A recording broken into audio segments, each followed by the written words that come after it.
everyone, welcome back. I'm Michael Sandler, your host on Inspire Nation. If you've ever wanted to be a more present, compassionate individual or leader, then do we have the 7 Practices of a Mindful Leader show for you. Today I'll be talking with Marc Lesser, CEO and co-founder of the Search Inside Yourself Leadership Institute and the author of a very zen take on mindful leadership, 7 Practices of a Mindful Leader. And that's just what I want to talk with him about today, about lessons from Google and a Zen monastery kitchen. That plus we'll talk about dying healthy, caddying in New Jersey, snake sticks and mountain lions, Zoe Galvez and I failed. What on earth is the 84th problem, why meditation is not like going to the gym, and why in the world nervous apes love being experts. Gotcha. I did mention this was going to be a fun interview, didn't I? So welcome to the show, Marc. Are you ready to shine? I'm ready to shine. You've got me. That was great. That might have been the best introduction I've ever had. So I just have to recognize you for that. That was beautiful. I hope you. I'd like to. I need to write that down or get that. That's how I need to introduce myself. I just never thought of it. So thanks. You've got it. I will send you a copy. And on that note, we have some similarities. We have some common stomping grounds. And in fact, I caddied as a kid too. What was life like growing up in New Jersey? Caddying was great. And in fact, not in the book. It'll be in my next book. Yep. A little known fact is that I received a full caddy scholarship to Rutgers University. I was caddy of the year, and on my way to that scholarship, I was with Salem Country Club, Peabody, Massachusetts. I caddied at 14 at the U.S. Women's Open. I think it was Ann Sanderson was her name, and I was on my way, but our golf course or club was too elitist. And I couldn't handle the racism and the elitism going on at the time. And I ran kicking and screaming. So I applaud you. Yeah, well, my country club was probably pretty elitist as well.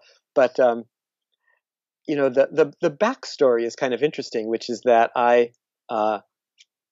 in answer to your question, I think I was pretty asleep growing up. I think of myself as being, just in kind of survival mode.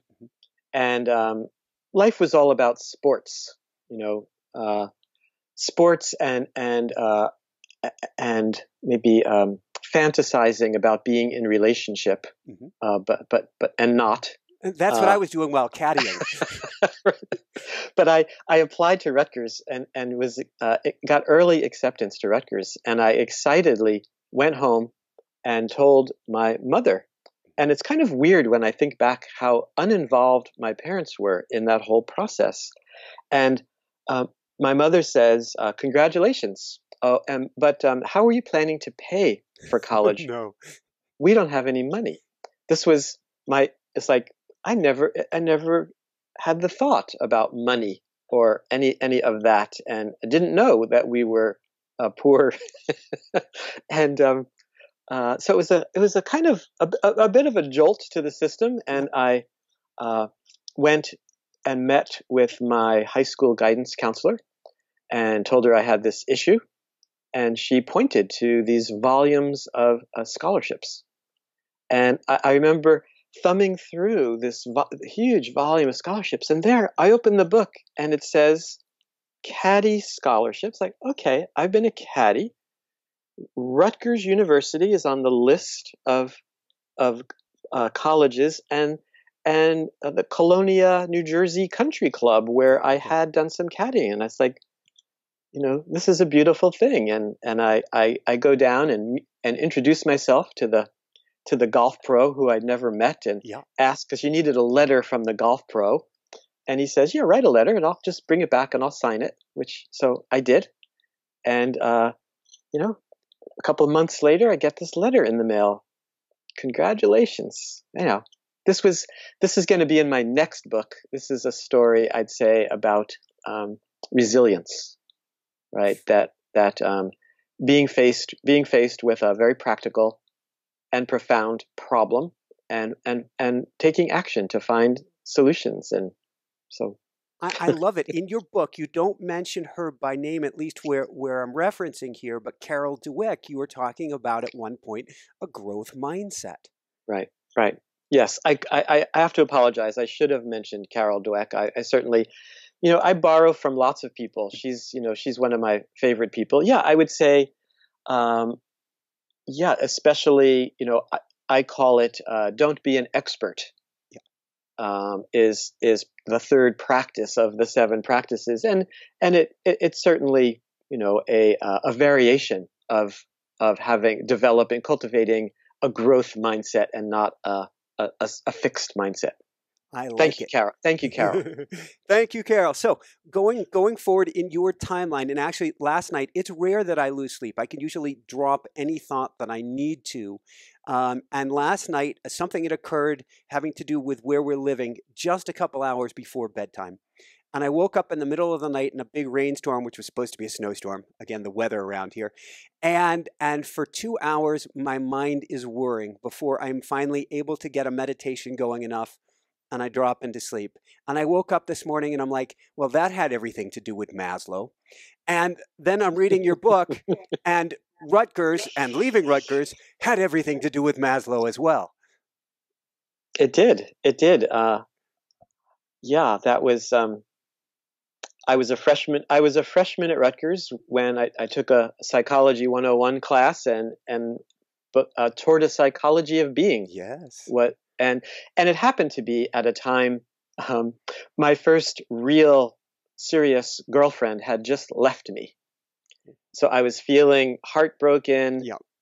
I was depressed. I was just moping around my dorm room at Rutgers, and there I am reading Abraham Maslow, Toward a Psychology of Being, and he's describing self-actualization, and he's describing that a small percentage of people seem to be kind of outstanding at being human. And this was like, this completely got my attention in the way very few things got my attention then. And I can remember finishing the book and then starting to read it again, and being up until 2 or 3 in the morning, kind of rereading this book. And I think I came to the realization that this was what I needed to do. Like I recognized that I was unable to be in a real relationship with a woman because I was too asleep. I was way too needy and fearful and all those things. And like Maslow was presenting the possibility that you could actually transform yourself. I was like, wow. Like, and like, why isn't everybody doing this? Like, what are they all thinking? And so that led me to start reading everything I could about humanistic psychology and existentialism, and took a great class in French, German, and Italian literature and translation. That was a mind-blowing class. That's and then out of your paradigm, out of your bubble. That's right, out of my bubble. And then somehow a copy of Alan Watts' The Way of Zen landed in my lap. Yeah. And it took me a few years to work up the courage, but I decided then I was going to leave Rutgers and pursue some other path. I had no idea what that meant until a friend of my older brother's handed me a brochure to a small community in San Francisco called the Humanist Institute that did meditation and Eastern and Western mysticism and dream work. And I was like, I'm going there. And off I went on my 1-year leave of absence to San Francisco. And it was there that someone handed me a copy of the Tassajara bread book. Yeah. And that was also like, I loved the humor in it and the profound spirituality and the practicality of like instructions for baking bread. And that was my, there's this place, there's this Zen center place that exists in San Francisco. And I used to ride the 6 Masonic bus to a job I had downtown San Francisco. And the 6 Masonic, it still does. It goes right by the Zen Center on 300 Page Street in San Francisco. And I would always peer out the window looking at this place. And one day I got off the bus, walked in, and actually the first time I walked in, I think, again, there was this voice that said, I think this place is worth 10 years of my life. Wow. And I stayed 10 years. So if we do the math, and then I get to rescue a kitty cat here. If we do the math, this 1 year leave lasted, how long? 10 years. Just a little over 10 years. And as you might imagine, my parents were not thrilled about this. And early on, they sent someone out to rescue me from the cult of the Zen Center. God. That person ended up living at the Zen Center as well. So. Oh, I love it. Did you guys become best friends? we had already been pretty good friends, yeah. Very cool. Hold on one quick second. Sir Meowsers, which people know well on the show, who has been in the studio, has decided to ask quite vocally if he can leave the studio. Bear with me one moment. Sure.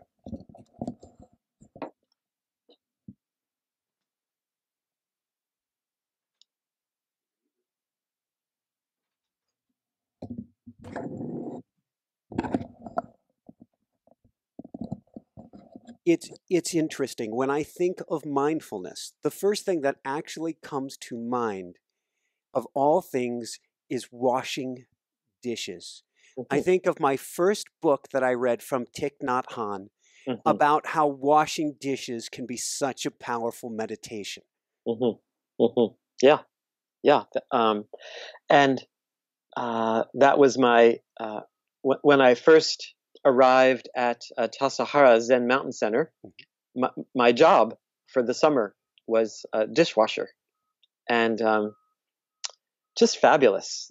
And this was at a time all the dishes were done by hand, and no electricity. I can't believe that. Yeah, at the time, there was a generator that was essentially used for a walk-in refrigerator, but it wasn't used for anything else at that time. All the lights were kerosene lamps, and and that was I think one of my first experiences of work as being a combination of focus and joyful and practice. That there was a sense that we were, I was in the kitchen with a whole kitchen crew where there was a real intensity that I was part of and could feel the sense, working with a sense of focus and urgency and meeting really high standards from how the carrots were cut to how the dishes were washed to what the meals were like. And this was like a really, I felt like I was getting enmeshed in this other sensibility of what the world of work could be. How did you balance it? You went from dishwasher to head cook to director along the way. and I've worked in a kitchen before, actually worked in a kitchen several times. They're insane. Typically the people in the kitchen are insane. I love you guys. But there is I'm guessing an organized chaos. It's certainly a circus act, but it's intense. It is intense. And, Tassajara in the summertime, it could be 100 degrees or more, and the ovens are on. There's pretty fairly high pressure, chaotic environment. People walking around with sharp knives didn't help in terms of bringing the intensity down. But I think, I recently went back and did a 3-month retreat at Tassajara. It had literally been 35 years since I had done one of these 3-month practice periods. And of course, the job that they assigned me to was to run the kitchen every afternoon. which at first I didn't quite know what to make of it. But there's one of the things that I realized I didn't get when I was a young man living there that I really got now was the secret was that everything was done with great love. That that there was this sense of just, from whether you were, taking care of the knives to a planning meeting or right in the thick of, the chaos. There was often incredible chaos of things going wrong and things not being cooked, and someone was supposed to cut 3 gallons of onions, and for some reason they cut 3 cups of onions, and you had to very quickly figure out a solution to this, but there was a sense of love even right in the midst of all of the pressure and chaos, and that was like, yeah, this is how I want. This is what I want to bring. Again, whether you call it, people maybe think, oh, love in the world of work. Well, I'm okay with, great care, like real wholehearted care and concern, empathy, connectedness, all of those, and a kind of, I think included in what I'm using this love word is attention, like really paying attention, and paying attention on many levels, right? So, you're cutting the carrots, but you have a mind and a body, and you're next to people who have minds and bodies. So you're both, to be both focused and aware of your surroundings, and to have very high standards and to be very flexible at the same time. So this is to me all of the included in this, this L word of the word that I'm using of love. I love it. I'm not afraid of that word. I also like to use open-hearted. Yeah. Which takes in everyone and everything. You're cutting the carrot with the most amazing love and gratitude to it. Yeah. And you're embracing everyone at the same time. Does anybody need anything? Is everybody doing all right? Right. And oddly enough, one of the things is that, not to get too drawn into the beauty of the process and the connection, and results matter. That results matter. And this is where, I think where there's a beautiful tension especially in the business world, where, you have revenue projections, you have balance sheets and income statements, and, you might have to work with, a board and employees and laws and rules, and this beautiful tension about completely open-hearted and loving and paying attention to results at the same time. I really like that. I'm thinking of my wife. She's in first trimester right now. She's the producer, but she's exhausted, and we've been working to launch this. It's a vault, but there's a better term for it. A place that people can go and get all the assistance they need online.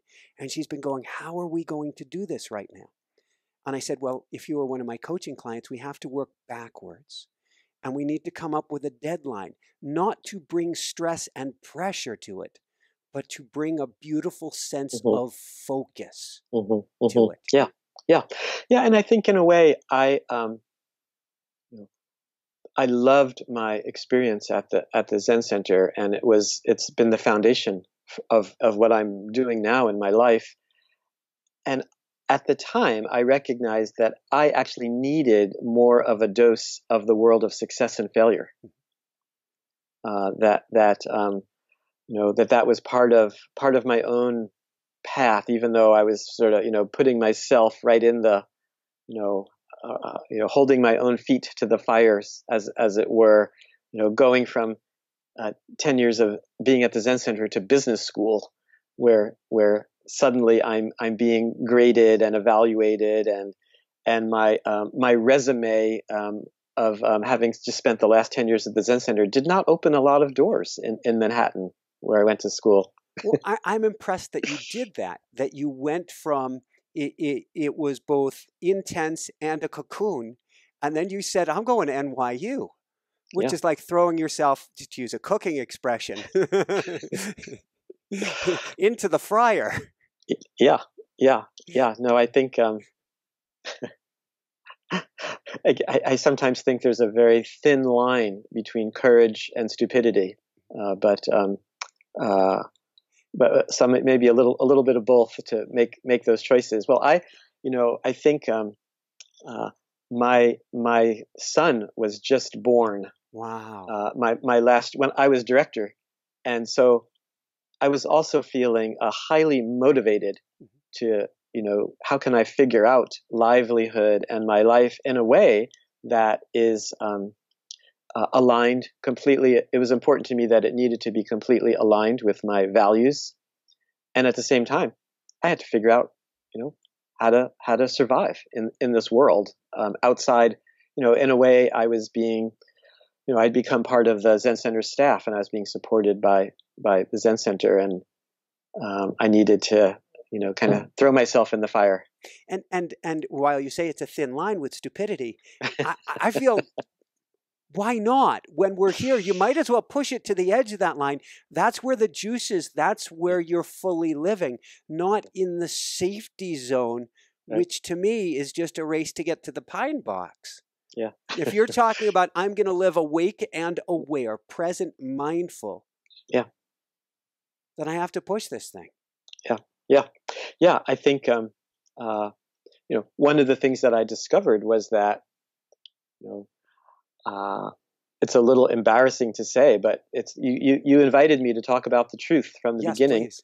and one can get identified as a mindfulness person, or as a spiritual person, or as a Zen student, and I once I left Zen Center and found myself living in New York and being a student at NYU, I thought this should be part of the path. People should get kicked out of spiritual places, and I know that Trungpa was famous for that.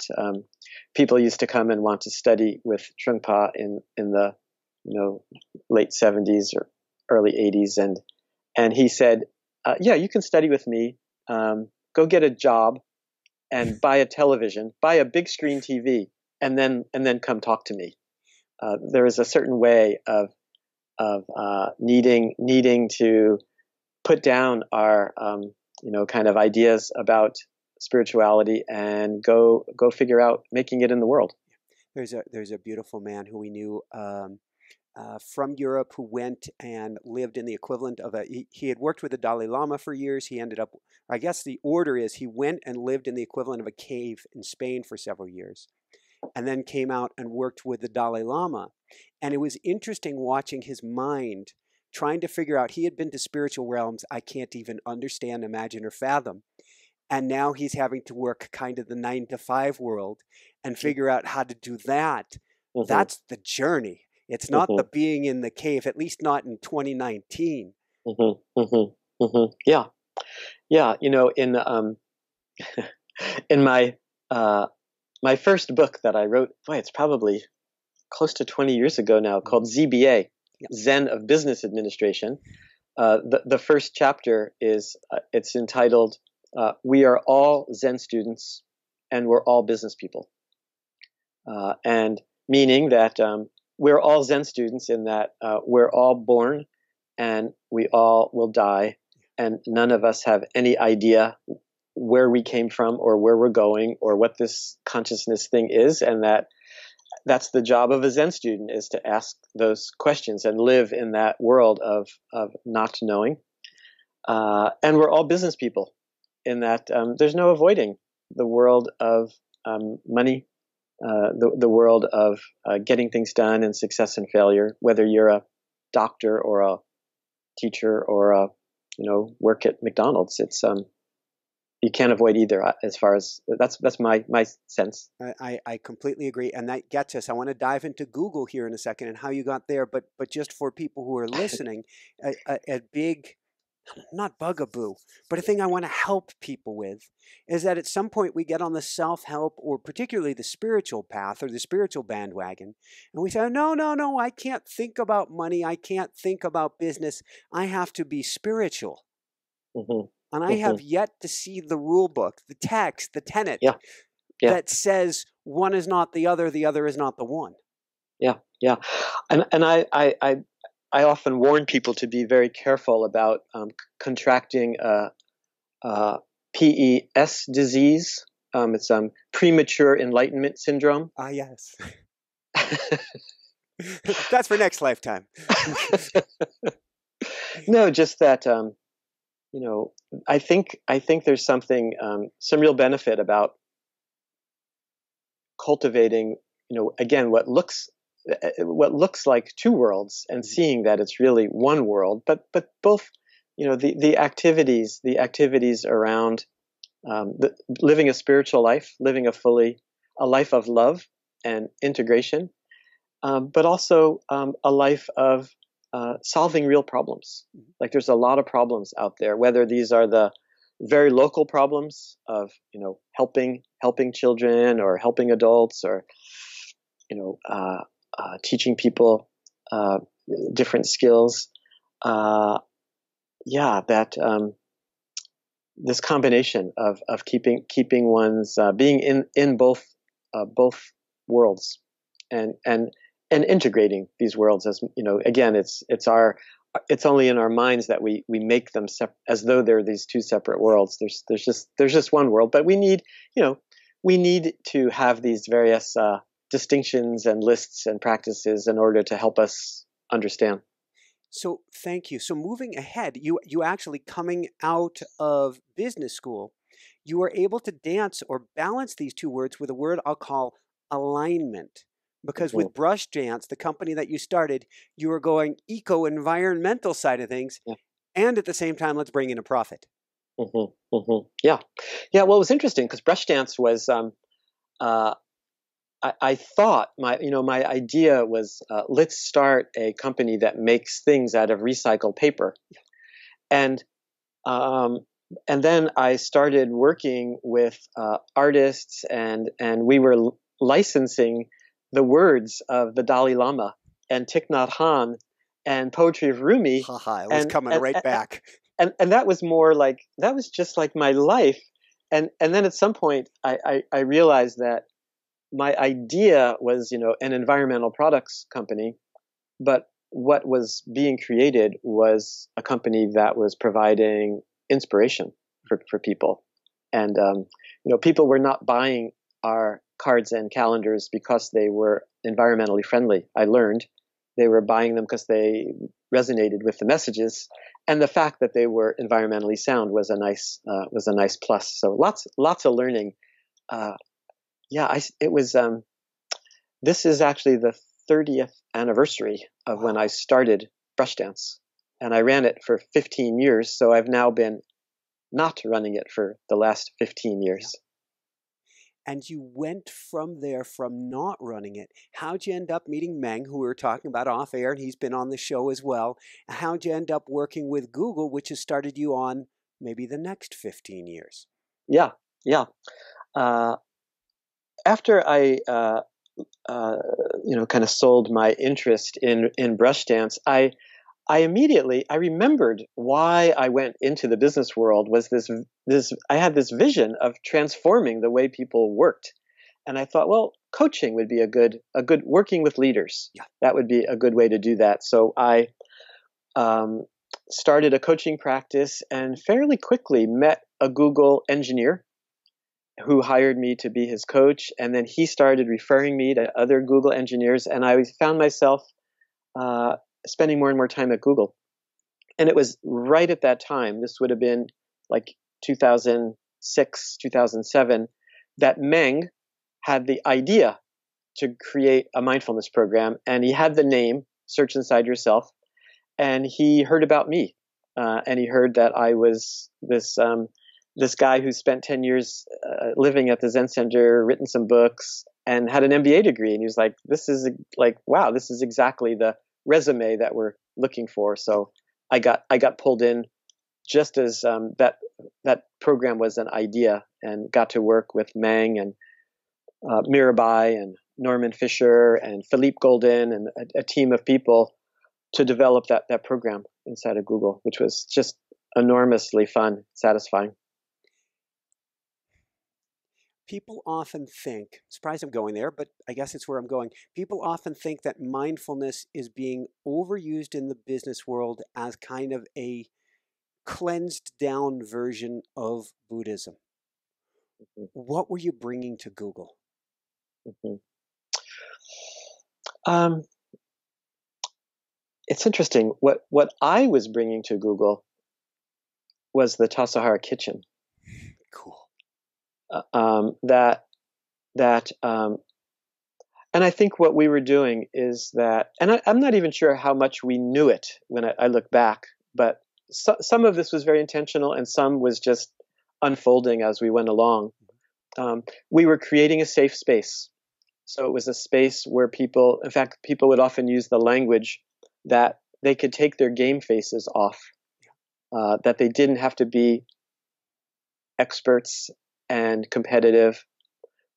Creating a safe space, giving people some very fundamental tools about self-awareness practices, meditation, mindfulness, and I think a lot like what Maslow gave to me, we were giving people this sensibility around human development and growth, and that you didn't have to be quite so caught by your own story and your own thoughts and feelings and emotions. And I think one of the things that was very much a surprise was we were teaching people to listen with a different quality of listening to themselves, but to each other. What does that mean? Yeah. So like, I can remember, we would go through, going through teaching people about what mindfulness was and what emotional intelligence was and science. And it was all very, very, good, really good material. It got their interest. But what really got people's attention was when we said, and now find a partner. And we want you to one person's going to speak and the other person is just going to listen with their full attention, without asking questions, without interrupting, without thinking about what you're going to say. See what it's like to give your full attention to another human being. And we would take that, we would play with that. We would have, sometimes we'd listen for the words. Sometimes we'd have people listen for the feelings, and have conversations back and forth. And that was almost like mind-blowing for Google engineers, that I think what you find out is how rarely you're actually listening. And then you also find out how profound it is to actually see another human being beyond your own projections and beyond your own story, and how profound it is to be seen by another human being who's just there. Again,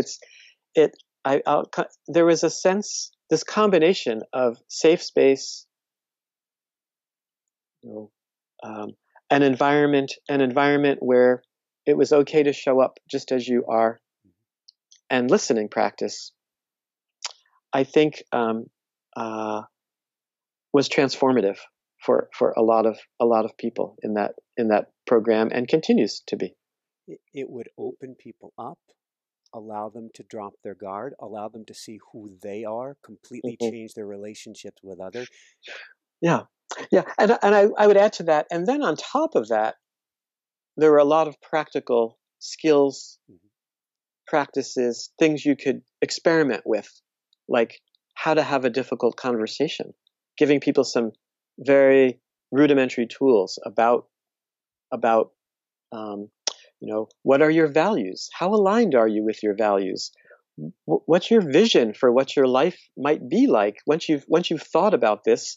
How do your values and your own vision align with what's life look like for you in 5 years? How do you think about success and failure? And then we would do practices. We would do some compassion practices. Help people practice seeing our human similarities and offering kindness. So again, this was what I was describing was the foundation, but then layering in, like, what does this look like in, how does this change how I work with my team? And what was often quite beautiful was people would go home and they would practice listening, with their partner or their children, and they would come back, on the next session and say, my wife didn't recognize me because she's not used to a person that is just listening without. I'm usually just right into problem solving mode. So just kind of recognizing that there's some choices, and also I think this distinction between being on autopilot to having more choice. This is also, again, I think another big aha for people. I love it. Speaking of ahas, and we're gonna dive into the 7 practices real briefly in a moment. We'll whip through them a little bit quickly, but people need to get the book. There you go. But you talk about meditation, of course, in the book, and then you get one near and dear to my heart. We teach a program on automatic writing, where you pray, you meditate, and then you end up saying, "I don't know what to write. I don't know what to write. I don't know what to write," which seems very similar to the journaling that you're having people do to learn about themselves. Yeah, very much, very much. Yeah, and we do similar instructions in some of the free journaling, right? That the only rule is keep the pen moving. Bingo. Yeah, yeah. So tell me about the crazy apes. Well, this I was introduced to the apes by a Google scientist friend of mine, wonderful guy, really brilliant guy, who was very fond of saying that we human beings are descendants of the nervous apes. Yeah.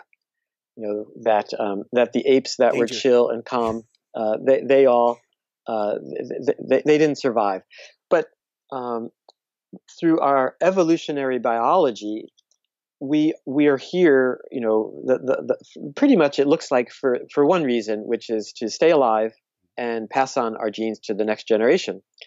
And through that evolution, we humans are always scanning for threats. That this is, in order to keep us alive, we scan for threats externally and internally. I think this is why there's that inner critic that most of us are very, very familiar with. That's a kind of internal scanning for threats.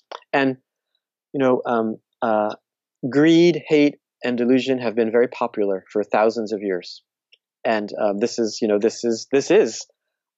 why I think why Buddhism and why most religions, and the importance of religion, I think, is that it recognizes the human tendencies toward fear and greed, and towards aversion, hatred, and that we need to have some tools and practices to help us shift that, so that we're can go beyond that. And then I introduced what I call the other 2 apes, which are the imaginative ape. And this is similar. This is the ape that's always needs something. Again, this is part of our biology. After you've had a meal, very soon you need another meal. After you've been entertained, you need more entertainment. After sex, it's more sex. It's always there's a way that we are never quite satisfied. We're always craving something.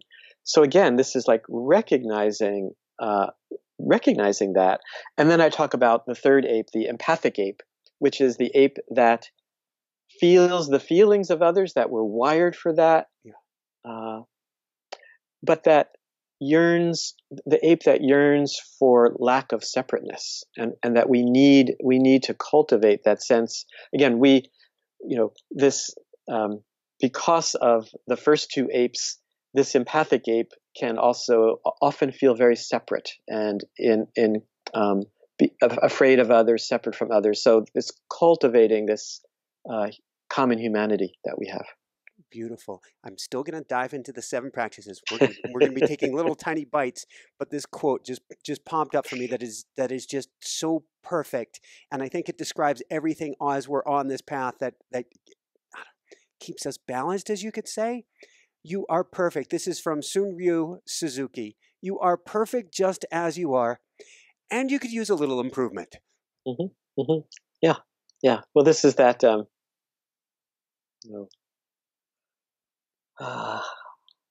Yeah, I think you opened this dialogue by saying meditation is nothing like going to the gym.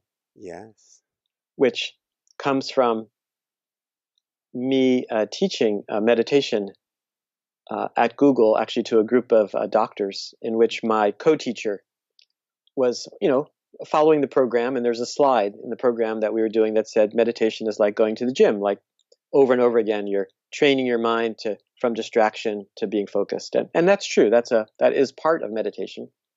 But I stepped up and said, meditation is nothing like going to the gym, because it's also practicing stepping into that there's nothing lacking, there's nothing needed. It's you are perfect just as you are. You are perfect just as you are. And this is hard for us. This is hard for Americans, Westerners. That in fact we many people have a very strong belief that would be a very bad thing to come to, because how are you going to improve? How are you going to get anything done? Yeah. How are you going to meet those goals? How are you going to be successful? Well, it's a bit paradoxical that of course, you're going to get so much more done if you're not beating yourself up. If you can come from like this is going back to the Tassajara kitchen. Like I'd never experienced that kind of productivity and focus with people who were practicing a sense of acceptance and love and perfection, as opposed to needing to get out the whip. Well, you're not wearing a great ape on your shoulders as you're trying to get things done. No, and then and you can use a little improvement is, just meant to get a laugh. But I think most of us feel great ease with, you could use a little improvement and not much ease with you're perfect just as you are. So it's like trying that one on. So we're going to try to whip through this whole book in about 10 minutes here. I've got so many notes, and I've enjoyed your story so much that I haven't had time to get to almost any of them, which is perfect. Michael, when do we start this interview? Oh, well, approximately 16 minutes and 25 seconds from now. All right, 7 practices. Love the work, do the work, don't be an expert, connect to your pain, connect to the pain of others, depend on others, keep making it simpler, love the work. Go to love the work for me. Yeah, when people hear this, I've noticed that people think what I'm saying is love the work that you're doing, right?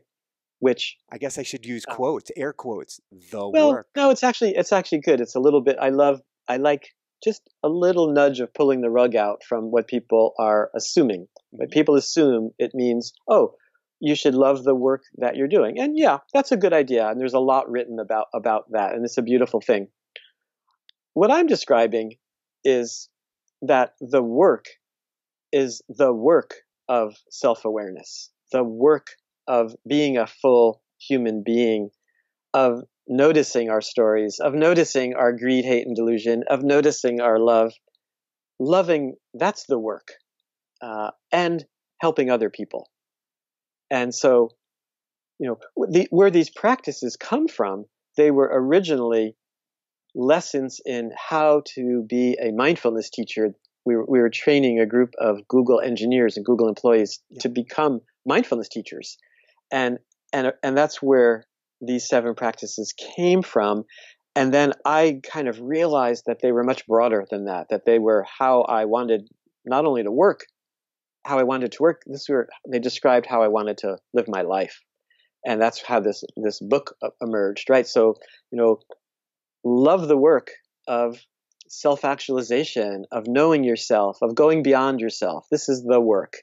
And do the work is you actually have to have a practice. Like, have a meditation practice, do retreats, bring this work into your life, bring it right into, the difficulties, the most difficult things in your work, your relationships, the full catastrophe, as John Kabat-Zinn's brilliant title, Life. The Full Catastrophe Living, right? So love the work, do the work. And then you can't be an expert when it comes to this.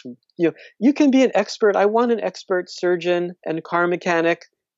But when it comes to human relationships, when it comes to meditation, mindfulness, being a human being, be careful of anyone who says they're an expert there, because we are mysterious creatures. We have no idea where we came from, where we're going, what consciousness is.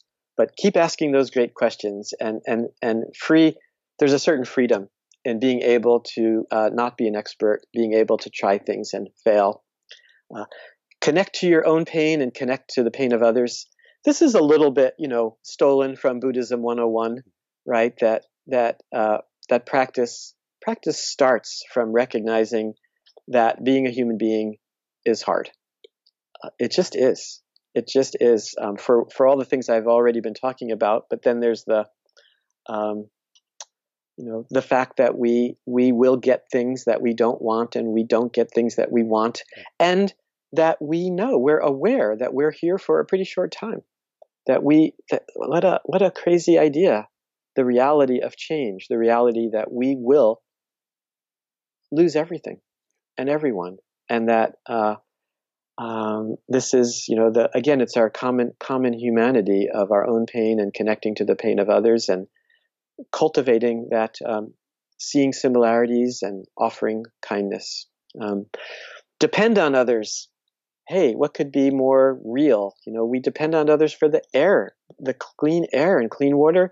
We depend on others for our identities. So many things. It's just like. Of course, we need to be independent beings, stand on our own, and lean on others, and let others lean on us. When we talk about depend on others, I had to ask, how'd the book come about? Yeah, well, there's, I mentioned a little bit that they came out of practices when I was running Search Inside Yourself at Google. Yeah, I was at Tassajara maybe probably about 4 years ago, and it was during a morning meditation. I was like, oh, these 7 practices, these are going to be a book. Now, I didn't know. It's funny how the framing, the book was always called 7 Practices, but it wasn't always about mindful leadership. It went through several different iterations. Yeah. But yeah, and it was. I need to give credit to my good friend Norman Fisher, Oh, cool. who is a Zen teacher and a poet and a writer. And it was when I brought Norman in to Google to give a talk on how to be a mindfulness teacher that this is where I first heard these 7 practices, and I had to go back to Norman a few years later, and I was hoping to get Norman's blessing on writing a book about this. And when I called him, Norman, of course, said, "What 7 practices?" That he literally had no idea what I was talking about. And I read him the 7 practices, and he said, "Oh, those are really good, and good luck with your book." And so, very cool. So that takes us then to practice number 7. Keep making it simpler. Maybe the hardest one. Maybe the hardest one in because of technology and change and the tendency that many of us have toward busyness and complication. That again, I think in some way you can go back to any one of these other 6 practices will help make things simpler. But the way I talk about it in the book is that it's kind of shifting shifting our relationship with our problems. It's a kind of accepting that we all have just the right amount of problems. And also, I think, what I've referred to as that we all have only one career. Keep learning and growing, and find ways to solve real problems and to help other people. Beautiful. What's the 84th? Pretty simple. Pretty simple. I like it. What's the 84th problem?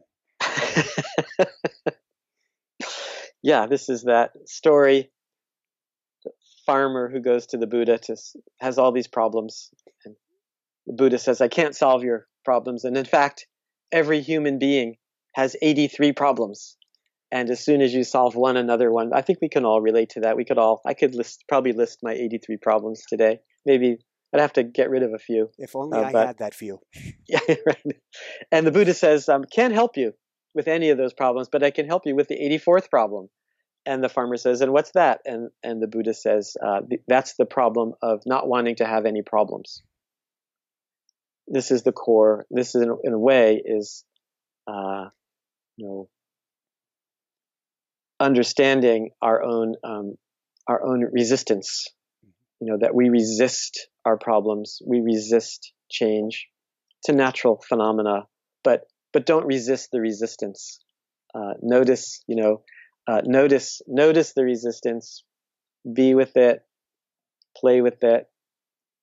Let it go whenever possible. But resistance is a great teacher. There's a line from Ram Dass that I keep stealing from. I give him credit every single time, but we could use that in this context to snuggle up with your resistance. Yeah. There's a beautiful line. It's funny. I'm struggling with the exact word, but it's from the most often chanted piece in the Zen world from the Heart Sutra. It's like, without any resistance, there is no fear. So it's like, this is great motivation to be as aligned, as courageous, as loving as possible. Very cool. From there, I want people to take action on what they hear today. What's one homework assignment? We're going to go goal-oriented here on people. What's one homework assignment, Marc, you would give people today? Experiment with listening.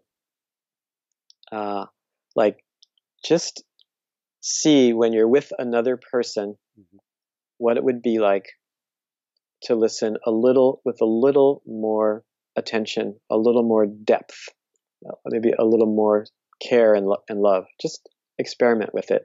I love Thich Nhat Hanh's instructions for conversations that he recommends that you have, especially with your people you're closest to. Like one of his instructions is to ask, please tell me, how can I love you better? Beautiful. The other one I love of his, he recommends looking at another person and saying, who are you? Who are you? Why aren't you a bird or a butterfly or a mountain stream? Who are you? Yeah, great. And I think these are questions we can also ask ourselves. Perfect, which actually brings us right into the next question. What advice, and this is coming from Jessica, she always wants me to ask, what advice would you give parents to help their kids today? Mm-hmm. I think to be really curious about who they are, to be really curious and not be careful about our own projections and again, this is one of the most difficult things about parenting is being a guide and a mentor, showing them the way, but also getting out of the way, right? And finding being really good at both. This is one of the things I like about it may sound like a paradox, right? Show them the way and get out of the way. And for me though, it's not about finding the middle ground. It's like be really good at showing your children the way, and be really good. Get out of the way. I love it. From there, what personally brings you the greatest happiness, or what I call the woohoo factor? Two in that instant, two popped into my mind. You've got it. I love teaching. I love working with groups of people. It gives me incredible satisfaction to do these kinds of things that I was describing about, creating safe spaces, helping people go deeper, and teaching listening practices. The other woohoo for my life is that my daughter is about to have a child in a few months, which is like, how could that be? I'm only 37, so that can't. I'm not. I'm a little older than that, but I keep. Actually, when I turned 60, I had to change my pretend age from 37 to 47. Oh wow! Yeah. So, but my daughter, actually both of my children, getting to know my children as adults brings me great joy. Very, very cool. And as somebody who has a wifey, and we're pregnant with our first, that is a mighty woohoo! Yeah, and get ready to hand over the car keys to this being, like, before you know it. So I have all of my rigid requirements. She's going to be, if it's a she, she's going to be this, she's going to be that, she's going to be the other, she's going to be this. And then at the end of the day, how I end all of my prayers, or something better. Meaning I give up, here are the car keys, I know nothing. Nothing. Yeah, beautiful. So where can people go to find out more and to find your beautiful book? I love that back of you have the world's biggest copy of my book. I do. I can be found at Marc Lesser, MarcLesser.net, and my book should be any place books are sold, whether it's all the online places, support your local bookstores, support your online bookstores, any place. Beautiful. And if you didn't catch Marc Lesser, and that's MarcLesser.net, come on over to InspireNationShow.com. We'll get you over to Marc Lesser, MarcLesser.net as well. Marc, this has been phenomenal. Before we do a brief meditation, any last words of wisdom you want to share with people? Oh, I'll share. I've been really liking this this Wendell Berry quote. I've been grabbed my attention recently. Wendell Berry, 5th generation Kentucky farmer and writer, says, "Be joyful, though you've considered all the facts," which I think is in the world, the world that we're living in now. I think it's actually, a beautiful. Something beautiful to live by is to look at things face on, really look at what's happening, see reality as clearly as we all possibly can, and despite that, and there's a lot of beautiful things in reality, but there's a lot of tough things too. Whatever it is, appreciate it, enjoy it. It's all beautiful. I look at the world, and it will chase me down even if I don't watch the news. With this show, everything will chase me down, and I am still 100% completely and totally smitten with optimism. Beautiful. Yep. So this has been phenomenal, Marc. We got to jump into a meditation, but I can't give you enough accolades. I was thinking earlier, I was like, would you like to have Marc back on the show? And my eyes started to tear up. That means I hit truth. So we have got to have you back in the future. I have so enjoyed this time. I've enjoyed it too, Michael. Great. So really excellent, fun. Excellent. Sorry. Thanks. No, yeah, whatever you promised about that this was going to be fun. It was great. Thanks. Woohoo! I don't have to give double my interview back. Great woohoo! I like it. Yes. Yeah.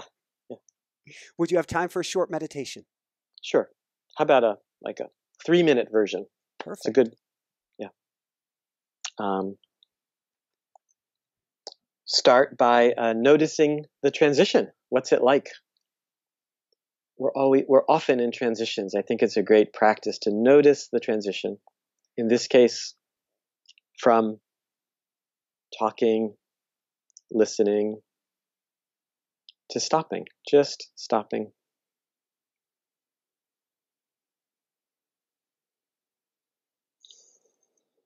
Now bringing awareness to the body, noticing that we are embodied, maybe noticing the shoulders and back and feet, and being conscious, making some conscious choices about how to sit.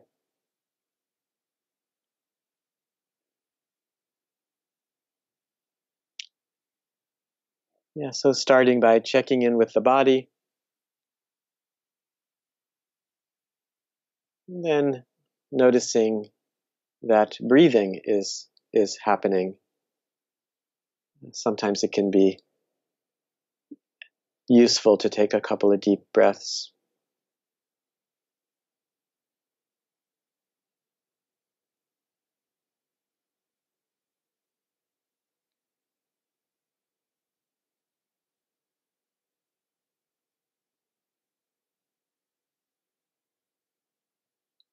Yeah, dropping in, feeling the sense of appreciation for this body, this breath. Maybe checking in with thinking mind, just noticing whether your mind is calm or not so calm, whatever it is, just noticing and seeing if we can all bring our attention back to the breath, back to the body.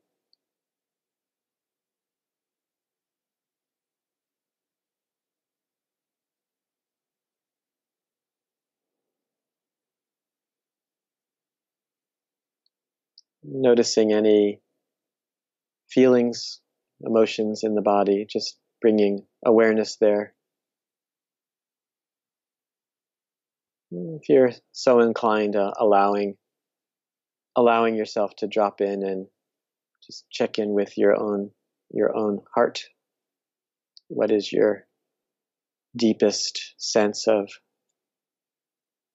feelings, aspirations right now?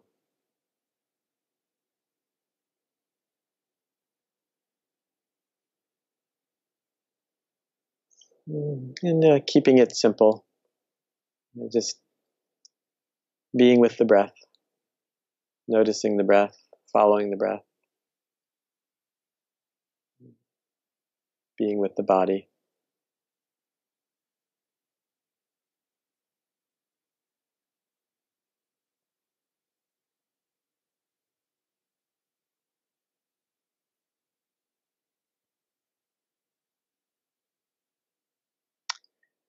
And there's a beautiful line from a poem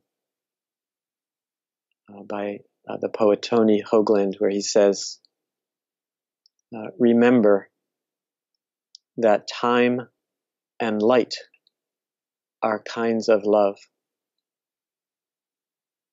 and love is no less unusual than a coffee grinder or a safe spare tire. Remember that time and light are kinds of love. So just feeling your own appreciation for being here, being alive.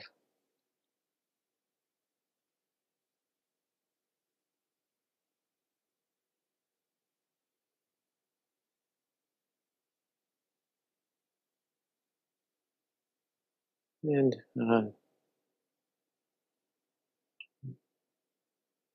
just sitting quietly together for a few seconds.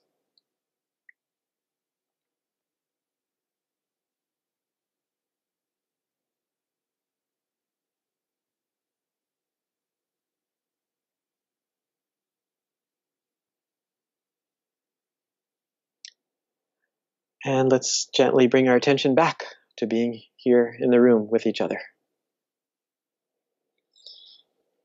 Despite that, we could have gone on for a long time.